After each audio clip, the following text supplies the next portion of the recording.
अगला सवाल है अपने पास अदानी पावर को लेकर के। कृतिका द्विवेदी बरेली से पूछ रही हैं। इन्होंने ट्रेडिंग के लिए खरीदा है, 335 के भाव पर 20 शेयर लिए हैं।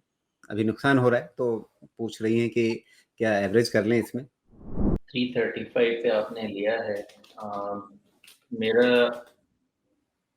335 मुझे नहीं लगता कि कुछ एवरेज करना चाहिए। रादर आपको अगर 335 के आसपास मिलता है तो मे बी आप अपना जो भी प्रॉफिट है आपको मिल जाएगा। एवरेज करने के हिसाब से मुझे नहीं समझ में आता ये स्टॉक फिलहाल, क्योंकि सारा ट्रेंड डाउन है फिलहाल। अभी इसके ट्रेंड में थोड़ा टाइम लगेगा। एवरेज करने के लिए ट्रेंड पॉजिटिव होना चाहिए। ट्रेंड पॉजिटिव होने में टाइम है। रादर मेरा यही कहना है कि आपने खरीदा हुआ है तो वेट कर लीजिए। और ये ऐसा स्टॉक है कि इस पे बहुत क्लियर व्यू लेना भी समझ में नहीं आता है, क्योंकि भगवान के हिसाब से ही चलता है, हमारे हिसाब से तो चलता नहीं। इसमें जब तक अब ये लेटेस्ट 200 डीएमए है इसका 310 पे, इसके ऊपर क्लोज होना शुरू होगा तो शायद थोड़ा होप बनेगा 300 325। इसके पहले इसका ट्रेडिंग पैटर्न नहीं बनता, बिकॉज 50 डीएमए 325 पे है। ओके, तो 325 के ऊपर क्लोज होगा तो फिर इसमें ट्रेंड पॉजिटिव होने के चांसेस हैं। और उस केस में आपका जो स्टॉप लॉस है वो फिर 250 260 क्लोजिंग बेसिस पे रहेगा। जब तक वो नहीं होता है इसमें कोई भी डिसीजन पॉजिटिव साइड में नहीं लिया जा सकता है, बिकॉज ट्रेंड अभी भी पॉजिटिव नहीं हुआ है, ट्रेंड नेगेटिव है।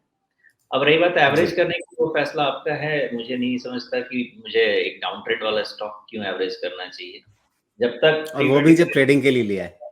हाँ, ट्रेडिंग के लिए लिया है। ऑफ कोर्स ट्रेडिंग के लिए जो लिया है आपका स्टॉप लॉस होना चाहिए कहीं पे। मेरा यही और सवाल है, 335 का इनका भाव है, इसका मतलब इन्होंने शायद दिसंबर के पहले हफ्ते में कहीं खरीदा होगा। वहां से इसमें साफ साफ एक डाउन ट्रेंड बना रहा। एक अच्छी खासी तेज गिरावट आई, वहां से थोड़ा संभल भी गया है। तो मतलब साफ है कि इन्होंने स्टॉप लॉस कहीं लगाया ही नहीं। वो तो कॉमन प्रॉब्लम है ना। अब इसमें इनको दोष देना क्या है, ये तो पूरे हिंदुस्तान की प्रॉब्लम है कि खरीदते हैं ट्रेडिंग के लिए लेकिन बन जाता है फाइनल इन्वेस्टमेंट। अच्छा, इसलिए एक चीज स्टॉक। बताइए सोमेश जी, मतलब मैं जितने समय से ये शेयरों वाला कार्यक्रम करता रहा हूँ, मतलब अब कितने साल हो गए जोड़ना पड़ेगा।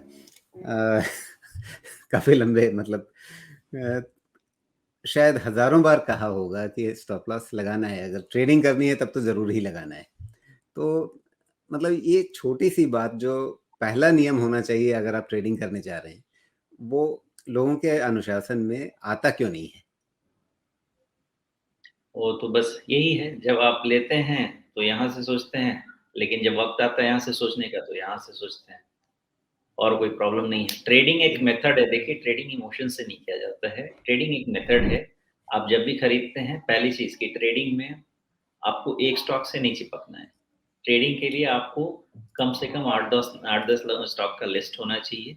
और आपका 70-60% का भी सक्सेस रेट रहेगा, वो विथ एटलीस्ट 1:2 का रिस्क रिवॉर्ड। आपको ट्रेडिंग में सक्सेस मिलेगा। लेकिन अगर सिर्फ एक स्टॉक से आप ट्रेड करेंगे तो पहले तो ट्रेडिंग का सक्सेस नहीं मिलेगा। कोई जरूरी तो नहीं है कि हमारा सक्सेस रेट 100% हो। और अगर हम कर भी रहे हैं तो भी ट्रेडिंग करना है तो रिस्क रिवार्ड डिफाइन करके ही करना है। चौथी क्लास की मैथमेटिक्स है। 1 रुपया कमाएंगे और 1 रुपया गवाएंगे तो आपको कभी फायदा नहीं होगा, ट्रांजेक्शन कॉस्ट लेके जाएगा।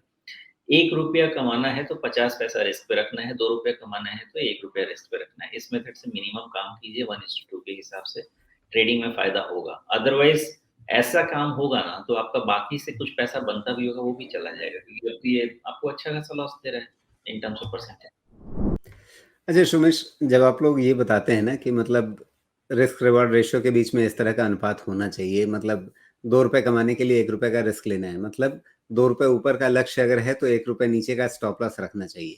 लेकिन इसमें भी एक कंफ्यूजन है जो जहाँ पर मैं अटकता हूँ कि भाई ये फॉर्मूला इस तरह से नहीं चलेगा। आपको पहले ये देखना होता है कि टेक्निकली ऊपर टारगेट क्या बन रहा है, नीचे स्टॉप लॉस कहाँ बन रहा है, और फिर ये देखना पड़ता है कि मेरा रिस्क रिवॉर्ड रेशियो मैच कर रहा है या नहीं कर रहा है। अगर रिस्क रिवॉर्ड रेशियो 1:1 जैसा हो गया तो फिर छोड़ देना है। कई बार जैसे आप समझाते हैं तो उसको लोग कैसे समझते हैं, मैं उसको देखता हूँ। वो ये समझते हैं कि मतलब कहीं भी खरीद लो, ऊपर 2 रुपए का टारगेट रख लो, नीचे 1 रुपए का स्टॉप लॉस रख लो तो ट्रेड बन गया। वैसा तो नहीं होगा ना। दोनों अलग-अलग चीज़ें हैं। टारगेट और इस स्टॉप लॉस तो हमें टेक्निकली डिफाइन करने पड़ेंगे, फिर देखना पड़ेगा कि रेशियो बन रहा है या नहीं बन रहा है। हाँ, तो आपने जो बताया वो मेथड है पहली चीज़। अगर किसी को ट्रेडिंग करना है तो जो आपने बताया उसी मेथड से करना है, कोई डाउट है ही नहीं। दूसरा केस ये होता है कि मान लीजिए कि आपको कुछ नहीं भी आता है और आपको दिखाई देता है, आप टिकर देख के खरीदना चाहते हैं कि मुझे लग रहा है स्ट्रेंथ है। अगर टिकर देख के भी आपने खरीदना है, टिकर देख के भी खरीदना है तो भी कोई ना कोई टारगेट लेके ही काम करेंगे ना कि मुझे ₹10 कमाना है या ₹5 कमाना है या ₹15 कमाना है।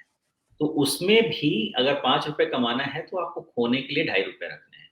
₹10 कमाना है तो ₹5 रखने हैं। तो दोनों को अलग से डिफाइन कर दूँ। अगर ट्रेडिंग एज़ अ मेथड आपको करना है, तब तो जो आप कह रहे हैं, जो राजीव जी कह रहे हैं मेथड वही होता है। पहले आपको टेक्निकली मोमेंटम, डायरेक्शन पैटर्न सब कुछ आइडेंटिफ़ाई करना होता है, फिर टारगेट बिठाने होते हैं, टारगेट के अगेंस्ट फिर आपको रिस्क देखना होता है कितना है। अगर रिस्क वर्सेस रिवार्ड बैठता है तो आप खरीदते हैं, नहीं तो नहीं खरीदते हैं। जो उसमें बेस्ट होता है वो आप खरीदते हैं। लेकिन चलो माना आपने ये नहीं किया, तो क्या करना है? तो भी आप कोई भी चीज़ खरीदते हैं तो दिमाग में तो होगा ना कि इतना कमाना है, ₹10 कमाना है। तो मैथ्स कहता है कि ₹10 कमाना है तो आपको ₹5 अपना दाँव पे लगाना है, उससे ज़्यादा नहीं लगाना है। ये दोनों चीज़ें हैं कि मान लीजिए आपने अब टिकर टेप देख के भी तो लोग ट्रेड करते हैं, उस केस में भी तो ये मेथड फ़ॉलो करना ही पड़ेगा।